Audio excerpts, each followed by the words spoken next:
Agradecemos a todos su asistencia y participación en este segundo día de la inducción profesoral del primer semestre 2016. Algunas informaciones previas. Recordamos que a la izquierda del teatro se encuentra la salida de emergencia, que ella cuenta con una puerta de pánico que solamente es empujar para salir, y para que la ubiquemos. Esto nos indican los responsables del auditorio. Las preguntas a la expositora, en este caso, serán al final. Pasará que levanten la mano y con un micrófono nos dirigiremos hacia su lugar para que usted haga su respectiva pregunta. Le recordamos que todos los docentes, al finalizar la conferencia, deben firmar su asistencia a la salida. Esta conferencia se titula El profesor como diseñador y gestor del currículo. Estará a cargo de la doctora Angie Daniel Baumgartner, doctora en Gerencia y Políticas Educativas de la Universidad de Baja California, magíster en Tecnologías de la Información aplicadas a la educación de la Universidad Pedagógica Nacional, especialista en docencia universitaria de la Universidad Cooperativa de Colombia, licenciada en Ciencias Sociales de la Universidad Pedagógica Nacional. Actualmente, la doctora Angie se desempeña como docente investigadora de tiempo completo en la maestría en Educación de la Universidad Cooperativa de Colombia, docente catedrático de la maestría en Tecnologías de la Información aplicadas a la educación de la Universidad Pedagógica Nacional, docente de la Secretaría de Educación de Bogotá, gestora y líder de procesos culturales de resignificación de las culturas ancestrales. Ha participado en comités de evaluación en temas como estilos de aprendizaje, pedagogía, didáctica y TIC. Le damos la bienvenida a la doctora Angie Daniel Baumgartner, que compartirá con nosotros en esta tarde. Muy buenas tardes. Muchas gracias, señor Reverendo Padre Alfonso Sierra, por sus generosas palabras y su presentación.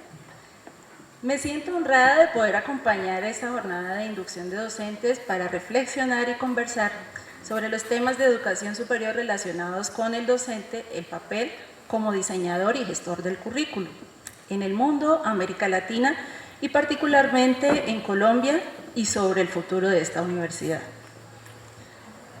A partir del marco que ya ha presentado esta mañana, en la mañana de ayer, disculpe, el profesor Maldonado respecto al desarrollo curricular, quiero plantear un recorrido desde distintos ámbitos a considerar para la participación pertinente y comprometida de los docentes en cuanto a diseñadores y gestores del currículo en esta universidad, y según los distintos escenarios en los cuales se desempeña como profesional en la desafiante selva de los procesos de acreditación de alta calidad, registros calificados, flexibilización de currículo, reacreditaciones, internacionalización, entre otros.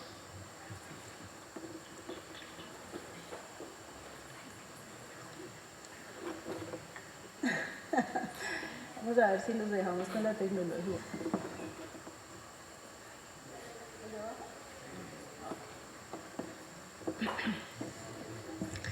Hay un punto desde el cual podemos partir y es la creciente importancia del discurso y la construcción del ontos de los profesionales de la educación, en el lugar cada vez más central del importante papel de la educación superior, sector clave para el futuro de las naciones en un contexto de competitividad, en una economía cada vez más exigente en sus demandas en servicios educativos e innovación.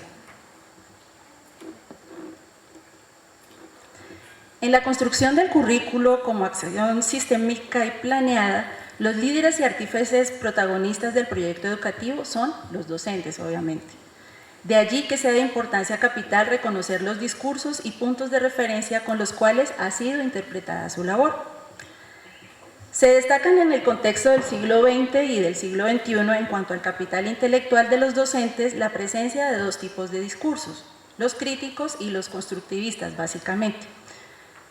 Los grupos críticos en el contexto más cercano están representados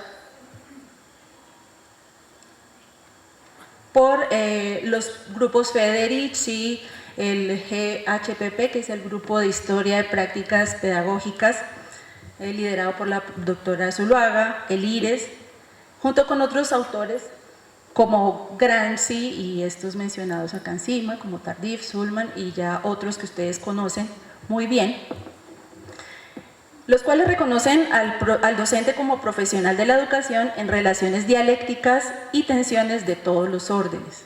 El profesor siempre está en el centro de la tormenta, lidiando con todos estos saberes, conocimientos, intereses, perspectivas y pretensiones, obviamente.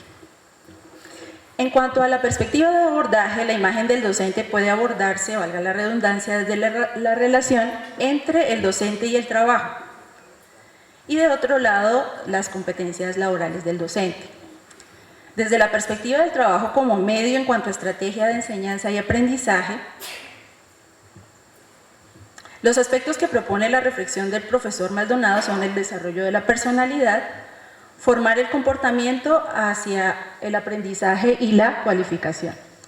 Entonces tenemos de una parte que la pedagogía del trabajo aborda que el deber ser de la profesión docente tiene que ver con el trabajo como medio y estrategia para generar la enseñanza y el aprendizaje como proceso dialéctico en el cual tanto se transforma el estudiante como se transforma el docente. En cuanto a la cualificación, tenemos habilidades especiales, las capacidades metódicas, la humanidad, la participación, el compromiso, la capacitación, asuntos de los cuales nos están constantemente solicitando todos los entes que son responsables de la educación, resultados.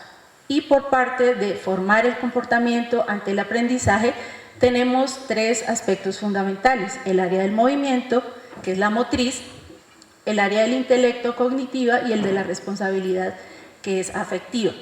No está eximido ninguno de los campos del conocimiento frente a los requerimientos de estos tres tipos de comportamientos que debemos nosotros los docentes asumir frente a la formación de los estudiantes. De otra parte, tenemos que el desarrollo de la personalidad está regido para el docente por la praxis, entendida esta como la reflexión sobre su quehacer. Decía el profesor Maldonado que quien aprende a trabajar amplía sus posibilidades y expectativas. Eso significa que en la medida en que pensamos sobre el quehacer de lo cotidiano, de los requerimientos que se nos plantean, del para dónde va la educación, del cómo llevamos a cabo desde las mejores perspectivas las estrategias y las actividades y procedimientos que estamos abocados a superar, entonces tendremos cada vez mejores prácticas y mayores desempeños en distintos escenarios. Bueno, en el escenario de competencias, que es como que el lugar donde nos estamos encontrando seguidamente y el cual ha generado tanta polémica, enfrente al docente con distintos requerimientos. Depende de quienes tengan el poder para definirles. Así, el perfil desde Pernod, en francés más castizo, encontramos una figura que es la que tiene que ver con el ciudadano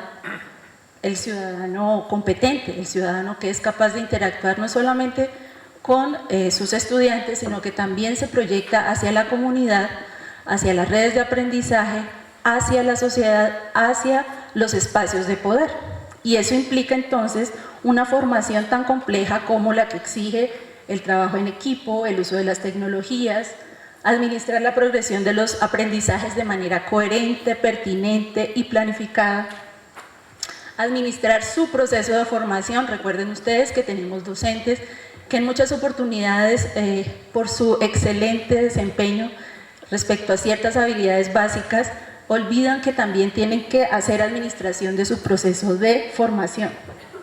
Tenemos de otra parte los profesores pares, que casi nunca nos damos crédito entre nosotros. Entonces, preferimos buscar antecedentes de investigación y experiencias en otros contextos en vez de revisar aquellos productos, aquellas estrategias, aquellas actividades que han demostrado en contextos similares al nuestro, en el país, ser exitosos o por lo menos promisorios. De otra parte, comprometer a los alumnos asunto que en las prácticas ha sido bastante complejo, por cuanto en la universidad se supondría que los estudiantes tienen una autonomía en cuanto a su aprendizaje. En general, es obligación de los docentes también generar esas dinámicas que permitan que los estudiantes se sientan comprometidos y parte del proceso de enseñanza y aprendizaje. Organizar y dirigir situaciones de aprendizaje es muy distinto que plantear, como lo estamos haciendo ahorita, una situación unilateral en la que hay un expositor que tiene cierto conocimiento y un auditorio que está pasivo y está recibiendo esa información que se supone que es la más adecuada. Eso debe cambiar desde esta perspectiva. Y aparte de ello, concebir dispositivos de diferenciación, que hace referencia a comprender que existen los estilos de aprendizaje, que existen los contextos específicos, que existe una cantidad de factores que deben transformar nuestras prácticas de acuerdo con las particularidades de los grupos, de los escenarios y de las intencionalidades que las instituciones nos plantean.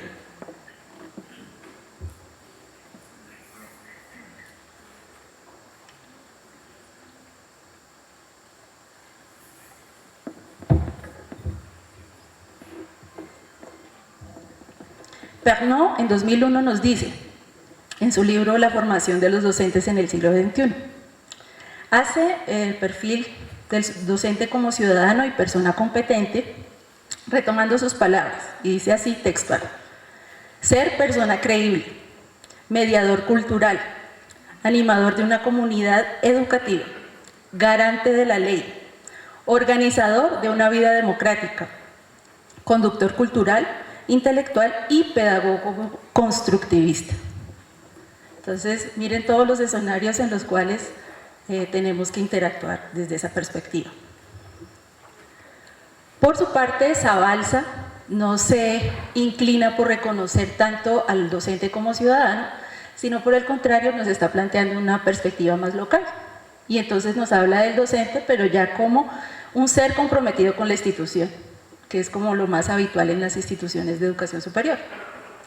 Y entonces él nos dice, bueno, las tareas de los docentes básicamente tienen que ver con la planificación de los procesos de enseñanza y aprendizaje, con la explicación y la información que sean comprensibles para los estudiantes, las buenas relaciones con los mismos, implicarse con las misiones y las visiones y los propósitos y las estrategias y los planes y todas las cosas que ustedes ya conocen muy bien institucionalmente, generar los espacios de investigación y reflexión, las tutorías y acompañamientos, manejar de manera coherente con los microcurrículos y las mallas curriculares generales los contenidos disciplinares, gestionar tanto las tareas de aprendizaje como los trabajos didácticos. En la educación universitaria es muy difícil el manejo de los trabajos didácticos, porque pues volvemos al mismo punto anterior, como ya nos hacía caer en cuenta Pernod, el asunto de la didáctica es bastante distante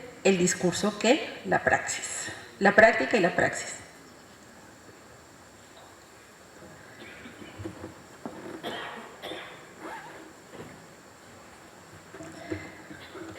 Vamos a tomar un momento a retomar el asunto de la competencia comunicativa. Ustedes recibieron un material bastante interesante alrededor de los desarrollos de las prácticas en cuanto a competencias comunicativas y el cómo hacerlo en los espacios académicos de cada una de sus distintas carreras y dominios disciplinares.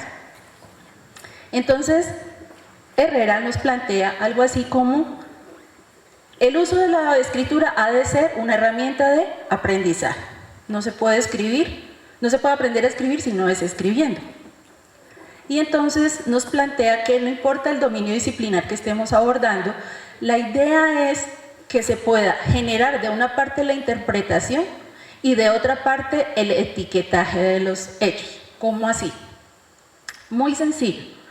La interpretación da cuenta de los fenómenos, da cuenta de los procesos, da cuenta de las permanencias y de los cambios, en tanto que los hechos dan cuenta de los conceptos. Básicamente es general para todas las disciplinas como las mismas relaciones.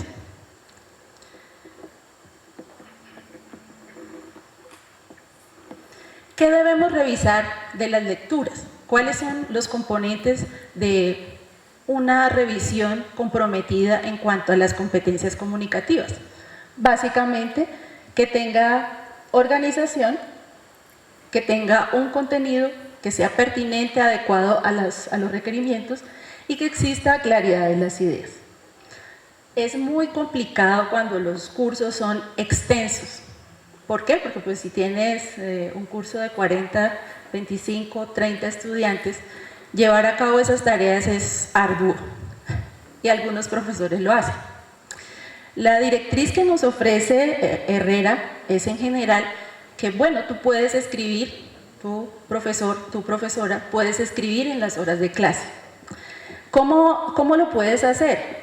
Entonces, elegir cualquier tipo de composición de acuerdo al dominio disciplinar para que se generen textos cooperativos o textos construidos colectivamente, cooperar en grupos para construirlos, comentar y leerlos posteriormente frente a los estudiantes. Es muy difícil hacerlo, vuelvo y repito, y pues en ese camino creo que estamos todos porque es dispendioso manejar los contenidos disciplinares de por sí y más aún hacer la reflexión y la producción de esos mismos contenidos en los contextos que nos abocan cada día. Para que pueda ser productivo, es decir, para que exista ese proceso de composición y no sea una actividad aislada del momento del salón de clase, entonces nos plantean que generemos o que se genere un trabajo previo, es decir, antes de clase hay que traer composiciones de acuerdo con temas que han sido previamente establecidos y presentarle a los estudiantes los borradores de los desarrollos de las asignaturas que nosotros tenemos, que los docentes tienen. Escasamente he visto 6 profesores en 20 años que le presentan periódicamente a los estudiantes sus productos, ya sea artículos o libros, como efectos de estudio y como instrumentos de superación de las dificultades de lectura y escritura. Y hablo no solamente de profesores de tecnología, sino también de profesores de pedagogía, didáctica, educación en general, de doctorado, de maestría, de especializaciones. Entonces es un compromiso exponerse para que los estudiantes comprendan que nosotros también tenemos dificultades en cuanto a componer textos, en cuanto a producir, en cuanto a concursar para que sean publicados esos textos y que el trabajo cooperativo y el trabajo colaborativo se constituyen una estrategia viable para que esos escritos tengan buen final. Qué interesante sería, por ejemplo, que de sus seminarios generaran, como algunos sí lo hacen, publicaciones periódicas en los cuales se pueda evidenciar cuáles han sido los progresos, las diferencias, cómo evoluciona el saber en su dominio disciplinar y cuáles son los aportes que genera cada uno de los grupos. Entonces, es una dinámica que algunas instituciones como el Tecnológico de México generan en sus prácticas y que resulta muy productivo. ¿Se dieron cuenta que el primero de las figuras era un águila? ¿Y está hecho con qué? Esa presentación la tenemos mucho, ¿cierto? ¿No? Se la perdieron.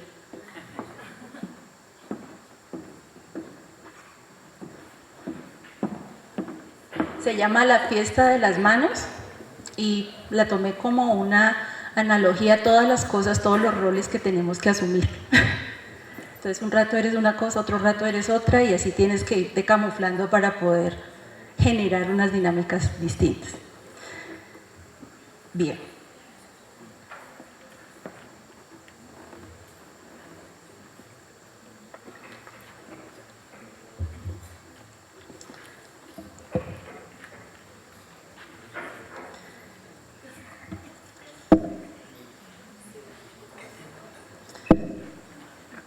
Los movimientos y corrientes pedagógicas como horizontes del sentido del trabajo docente declaran inclinaciones en cuanto a proyectos de sociedad y de nación.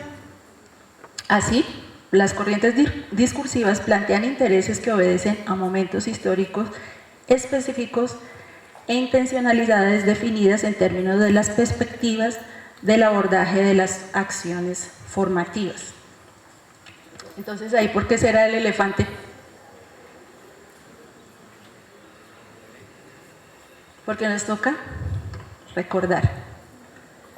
Entonces, recordemos. Ustedes esto lo tienen muy claro porque es lo que manejamos todo el tiempo. Tenemos de una parte que los modelos curriculares, que es a donde va a dirigirse todos estos esfuerzos de esta exposición, presentan habitualmente tensiones en estos aspectos. Eso ya lo sabemos, ha sido estudiado desde hace más de 60 años y la evidencia de esas tensiones tiene que ver con las distintas prácticas pedagógicas, aún en la misma universidad, aún en la misma facultad, aún en la misma facultad de distintas generaciones. Tenemos básicamente 3 corrientes discursivas a las cuales nosotros nos acogemos, pero que difícilmente solemos asumir. Entonces, a todos nos gusta hacer. ¿Cuál de las 3 prefiere? En el discurso. Habitualmente nos hacemos a la idea que trabajamos desde el constructivismo. En las universidades hasta el siglo pasado, y creo que en la primera década de este siglo, había sido muy popular el discurso de la construcción. Y la ilusión, desde nuestros referentes psicológicos y críticos sociales, como el caso de Vygotsky, en los cuales se suponía que nosotros podíamos construir las disciplinas a partir de conocer muy bien cuáles eran los desarrollos de las habilidades de las personas. En ese tiempo no existía tanta cosa como hoy, que tenemos estilos de aprendizaje, estilos de enseñanza, formas de procesamiento de la información y otras categorías que ustedes también conocen bien. Para ese momento, simplemente la idea era comprender cómo las personas aprenden y de ahí generar unos mejores aprendizajes. Entonces tenemos que de la epistemología genética, que es de donde se deriva posteriormente la teoría cognitivista, tenemos los procesos de adaptación, que están compuestos a su vez por la acomodación, la asimilación y el desequilibrio, entendido esto como las posibilidades del cambio conceptual. Si recuerdan, nos decía Piaget que no era posible aprender sino desde haber encontrado el desequilibrio cognitivo. Tenemos que también nos planteaban unas formas de organización de la conducta que nos ofrecían algunos elementos para poder llevar a cabo nuestra tarea, los niveles de desarrollo y pues las prácticas a partir de los desequilibrios cognitivos. Posteriormente, Vygotsky nos genera este tipo de reflexiones, de las cuales es sobresaliente la zona de desarrollo próximo, en donde se supone que superábamos en cuanto a la epistemología genética Piaget y se podía llegar a aprendizajes no lineales a partir de experiencias colaborativas. También nos planteó alternativo Vygotsky-Piaget los enunciados marxistas como la conciencia y el pensamiento, esa reflexión tan interesante del trabajo y la acción, y el lenguaje con sentido comunitario, a la vez que nos planteó un aprendizaje de tipo histórico-cultural. Bueno, esa concepción de qué continente básicamente es, o de qué momento histórico es. Bueno, dejémoslo en remojo. Seguimos entonces con el asunto de otra corriente que también es muy popular, que es la corriente crítica. Y entonces la corriente crítica tiene como su nicho, ¿quién? La Escuela de Frankfurt. Y aquí en América hubo interesantes desarrollos como las pedagogías para la liberación, proyectos de la Iglesia Católica también que tuvieron un desarrollo muy interesante como la teología de la liberación, como otro tipo de pedagogías, incluso tangencialmente podríamos decir que el pensamiento de la educación desde los eudistas tiene algunos toques de pedagogía crítica. Tenemos el movimiento pedagógico colombiano, que ustedes conocen, que fue muy importante en los desarrollos latinoamericanos. Falsborda con su IAP, la FEDICARIA y la investigación y renovación curricular de IRES, que es chileno. Bien. Bueno, y posteriormente, ¿qué pasó? Se unen estos dos paradigmas, algunos lo llaman paradigmas, yo prefiero nominarlos como corrientes discursivas por cuanto no cumplen la categoría de paradigmas, y se genera con todo el desarrollo que se plantea desde la epistemología genética y toda la ciencia cognitiva, una percepción un poco más holista, que es la percepción de la complejidad que nos presenta el ITM. Ese ITM nos invita a pensar en modelos para representar tanto el conocimiento como el pensamiento. Entonces, en cuanto al pensamiento, hace referencia a la modelación de los dominios disciplinares y en cuanto al conocimiento, hace referencia a cómo las personas desarrollan las habilidades de pensamiento. ¿A dónde va este discurso? Hoy va a la formación de competencias, en general al desarrollo de habilidades para luego ser explicitadas o ser expresadas en la formación con enfoque de competencias.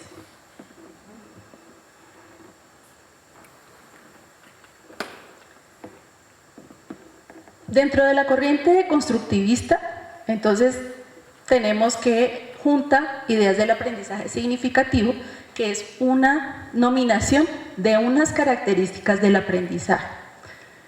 Es frecuente encontrar que aprendizaje significativo es etiquetado como tendencia. La tendencia no corresponde al sustantivo, al adjetivo, perdón. El adjetivo es el que da cuenta de qué es lo que se espera, la salida. En el caso del constructivismo, una salida ideal. Una característica que se esperaría de los aprendizajes es que sea significativo. No obstante, en la pedagogía tradicional existen formas de aprendizaje significativo y existen momentos de aprendizaje significativo. Es característico en cuanto a metodología las estrategias de aprendizajes por problemas y los estudios que se han generado a nivel mundial básicamente versan sobre el quehacer del educador y sus creencias sobre la ciencia. Aquí en Colombia, innumerables grupos, empezando por ejemplo de la pedagógica, tenemos acciones y creencias. Hay distintos grupos que han trabajado respecto a la corriente constructivista, cuáles son esas lecturas desde los docentes. Los ámbitos de estudio en cuanto a corriente constructivista en Colombia son muy amplios, pero básicamente tienen estas 6 características. Habitualmente se estudia el cambio metodológico, la autorregulación cognitiva, el aprendizaje significativo, el por problemas, las manifestaciones del cambio conceptual y el aprendizaje metacognitivo, entendida la metacognición como una forma paralela de la praxis en el caso de los docentes. Por el tiempo quise hacer lo más ¿cómo diríamos? Sintético, pero a la vez completo este abordaje, por cuanto casi siempre cuando hablamos entre pares nos tratamos pasito. Entonces nos hacemos hartos chistes, abordamos las temáticas como de una manera tipo TED. ¿Se han visto los videos de TED, no? Geniales.